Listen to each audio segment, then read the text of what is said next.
আসসালামু আলাইকুম। আজ আমরা যে বিষয়টি নিয়ে কথা বলতে চাচ্ছিলাম সেটি হচ্ছে স্থানীয় নির্বাচন। স্থানীয় নির্বাচন কেমন হবে আর সে নির্বাচন থেকে কি বাদ যাচ্ছে আর কি সংযুক্ত হচ্ছে সেই বিষয়টি নিয়ে আমরা কথা বলার চেষ্টা করব। তো দর্শক, আপনারা আমাদের সাথে থাকবেন।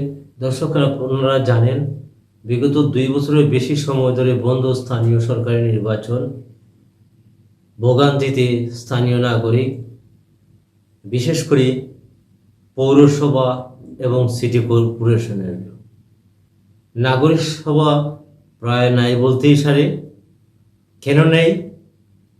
কারণ যেহেতু পৌরসভা এবং সিটি কর্পোরেশনের কাউন্সিলর এবং মেয়রদেরকে বাতিল করা হয়েছে, সেই বাতিলের কারণে যদি আপনি কোনো নাগরিকত্ব সনদ আনতে যান তখন আপনাকে বিভিন্ন জায়গায় ঘুরতে হয়। এই বিভিন্ন জায়গায় ঘুরতে ঘুরতে মানুষ অতিষ্ঠ হয়ে যাচ্ছে। একটি ট্রেড লাইসেন্স করতে গেলেও যেহেতু কাউন্সিলর নাই, সত্যায়িত করবে না, কে করবে এ নিয়ে কিন্তু ব্যাপক কষ্ট করতে হয় আর ব্যাপক অনিয়ম হচ্ছে। সেই বিষয়টা আমরা বারংবার বলে আসছি, কিন্তু আসলে কাজের কাজ কিছুই হচ্ছে না। ডক্টর ইউনূস সরকার এসেই বিগত সরকারের যারা মেয়র কিংবা কাউন্সিলর আছেন সবাইকে বাদ দিচ্ছে। এতে সমস্যা সৃষ্টি হচ্ছে সবচেয়ে বেশি।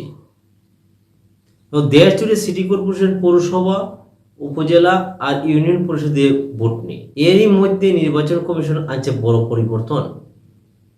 উঠে যেতে পারে স্বতন্ত্র প্রার্থীর কঠিন শর্ত, বন্ধ হতে পারে অনলাইনে মনোনয়ন জমা, এমনকি পোস্টার থাকছে না আগামী নির্বাচনে। সুখবর হলো পোস্টার থাকছে না এবং অনলাইনে মনোনয়নপত্র জমা দিতে পারবে না। আর সবচেয়ে কঠিন যে বিষয়টি হচ্ছে সেটি হচ্ছে আপনার 1% ভোটারের স্বাক্ষর, যা স্বতন্ত্র প্রার্থীরা সংগ্রহ করতে হতো, তা আর থাকছে না। এ নিয়ে আসলে যারা স্বতন্ত্র প্রার্থী হবে তারা আসলে খুবই খুশি হবেন। এটা মজার একটা বিষয় আর কষ্টদায়ক বিষয় ছিল। অনেকেই মামলা টামলা করতে হয়েছে, কিন্তু দেখা গেছে 1% ভোটারের স্বাক্ষরের সময় আপনার ভোটারের স্বাক্ষর থাকে, তারপরে voter ID card, voter number সব কিছুই সংযুক্ত থাকতে হয়। এতে কিন্তু ভোটারের নিরাপত্তা নিয়ে, কারণ আপনারা সবাই জানেন এনআইডি কার্ডে অনেক তথ্য থাকে, এই তথ্যগুলো চলে যেতে পারে আমাদের শত্রুদের কাছে। এই শত্রুদের কাছে চলে গেলে কিন্তু মারাত্মক ক্ষতি হয়। বর্তমান সরকার যেটা করতেছে আসলে তা খুবই উত্তম আমি মনে করি।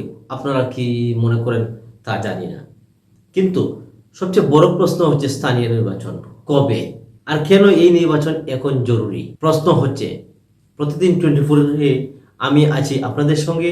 চলুন আমরা আজকের বিশেষ প্রতিবেদনটা দেখে আসি। বাংলাদেশের রাজনীতিতে জাতীয় নির্বাচন যতটা গুরুত্বপূর্ণ, সাধারণ মানুষের কাছে দৈনন্দিন জীবনে স্থানীয় নির্বাচন তার চেয়েও বেশি প্রভাব ফেলে। কারণ রাস্তা, ড্রেনেজ, পানি, বজ্র ব্যবস্থাপনা, জন্ম নিবন্ধন, ট্রেড লাইসেন্স, স্থানীয় উন্নয়ন, এমনকি নাগরিক সেবার বড় অংশ পরিচালিত হয় স্থানীয় সরকার প্রতিষ্ঠানগুলোর মাধ্যমে। আর এ কারণে পৌরসভা এবং সিটি কর্পোরেশনকে বলা হয় জনগণের সবচেয়ে কাছের নির্বাচন। সর্বশেষ সিটি কর্পোরেশন নির্বাচন হয়েছিল 2024 সালের মার্চে।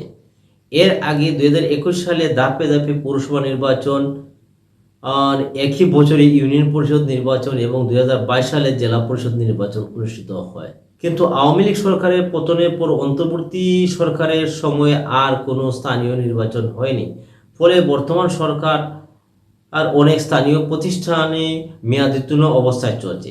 কোথাও প্রশাসক দিয়ে কার্যক্রম চালাচ্ছে, কোথাও নির্বাচিত প্রতিনিধি নেই। বিশেষ করে কয়েকটি সিটি কর্পোরেশন ও জেলা পরিষদে বিএনপি নেতারা প্রশাসক হিসাবে দায়িত্ব পালন করছেন। এখন প্রশ্ন হচ্ছে স্থানীয় নির্বাচন এত জরুরি কেন? প্রথমত, গণতান্ত্রিক জবাবদিহিতা ফিরিয়ে আনতে। যখন নির্বাচিত জনপ্রতিনিধি না থাকে তখন জনগণের প্রত্যক্ষ অংশগ্রহণ কমে যায়, নাগরিক সেবা ধীর হয়ে পড়ে, উন্নয়ন কার্যক্রমে দেখা দেয় সমন্বয়হীনতা। দ্বিতীয়ত, বর্তমানে দেশের অধিকাংশ স্থানীয় সরকার প্রতিষ্ঠান নির্বাচন উপযোগী অবস্থায় রয়েছে। আইনগত জটিলতাও খুব বেশি নেই। তৃতীয়ত, সরকার নিজেও চায় বছর শেষে স্থানীয় নির্বাচন শুরু করতে। স্থানীয় সরকার মন্ত্রী মির্জা ফখরুল ইসলাম আলমগীর বলেছেন, আগামী বছরের মধ্যে সব স্তরের স্থানীয় নির্বাচন সম্পূর্ণ করার চেষ্টা করা হবে। আর প্রধানমন্ত্রী তথ্য উপদেষ্টা জাহেদুর রহমান বলেছেন, চলতি বছরের শেষ থেকেই শুরু হতে পারে নির্বাচন। নির্বাচন কমিশন স্থানীয় সরকার নির্বাচনকে সামনে রেখে বড় ধরনের সরকারের কাজ শুরু করছে। এর মধ্যে আলোচিত বিষয় হচ্ছে স্বতন্ত্র প্রার্থীদের শর্ত তুলে দেওয়া হতে পারে। বর্তমানে স্বতন্ত্র প্রার্থী হতে হলে নির্দিষ্ট সংখ্যক ভোটারের সমর্থনে নথি জমা দিতে হয়। ইসি এখন এই বাধ্যতামূলক তুলে দেওয়ার চিন্তা ভাবনা করছে, অর্থাৎ সাধারণ মানুষের জন্য নির্বাচন করা আরও সহজ হবে। দ্বিতীয় বিষয়টি হচ্ছে অনলাইনে মনোনয়নপত্র জমা। আগে অনলাইনে মনোনয়নপত্র জমা দেওয়ার সুযোগ থাকলেও এবার তা বন্ধ করার ইঙ্গিত দিয়েছে নির্বাচন কমিশনার আব্দুর রহমান। পোস্টারবিহীন নির্বাচন খুবই মজার বিষয়। নির্বাচনে পোস্টার বিষয়টি গুরুত্ব পাচ্ছে, কারণ পোস্টারকে কেন্দ্র করে অপচয়, দেয়াল নষ্ট হওয়া এবং পরিবেশের দূষণের অভিযোগ দীর্ঘদিনের। এবার সামাজিক যোগাযোগ মাধ্যম ও বিলবোর্ড ভিত্তিক প্রচারের দিকেও নজর দেওয়া হচ্ছে। ইভিএম থাকছে না। ইতিমধ্যেই সিদ্ধান্ত হয়ে গেছে ইভিএম না থাকার বিষয়ে। ইসি ইতিমধ্যে সিদ্ধান্ত নিয়েছে স্থানীয় সরকার নির্বাচনে ইভিএম ব্যবহার করা হবে না, অর্থাৎ ব্যালট পেপারেই ভোট হচ্ছে। দলীয় প্রতীকও থাকছে না। মজার বিষয় হলো দলীয় প্রতীক থাকছে না।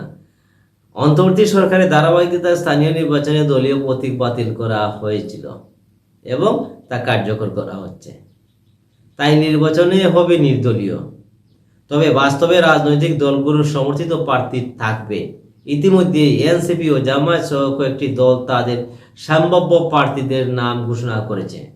বাংলাদেশে বর্তমানে রয়েছে 13টি সিটি কর্পোরেশন, 500 উপজেলা পরিষদ, 61টি জেলা পরিষদ, 330টি পৌরসভা, 4580টি ইউনিয়ন পরিষদ। অর্থাৎ নির্বাচন কমিশনের সামনে বিশাল কর্মযজ্ঞ অপেক্ষা করছে। ইসি ইতিমধ্যে নির্বাচনের ক্যালেন্ডার সফটওয়্যার তৈরি করেছে। মাঠ পর্যায় থেকে তথ্য সংগ্রহ করা হচ্ছে। 15 মের মধ্যে সব তথ্য জমা দেওয়ার কথা রয়েছে।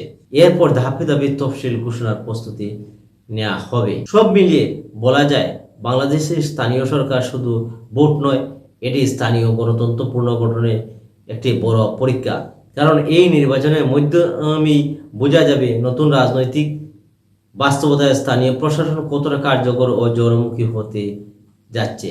এখন দেখার বিষয়, বছরের শেষ দিকে সত্যি কি শুরু হয় স্থানীয় সরকার নির্বাচন, আর ইসির এই নতুন সংস্কারগুলো কতটা পরিবর্তন আনতে পারে দেশের নির্বাচনী ব্যবস্থায়।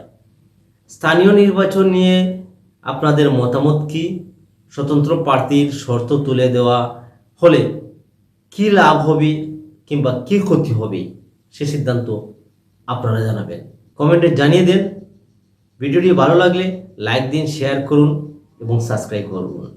সবাই ভালো থাকবেন, সুস্থ থাকবেন। আল্লাহ হাফেজ। আসসালামু আলাইকুম রহমতুল্লাহ।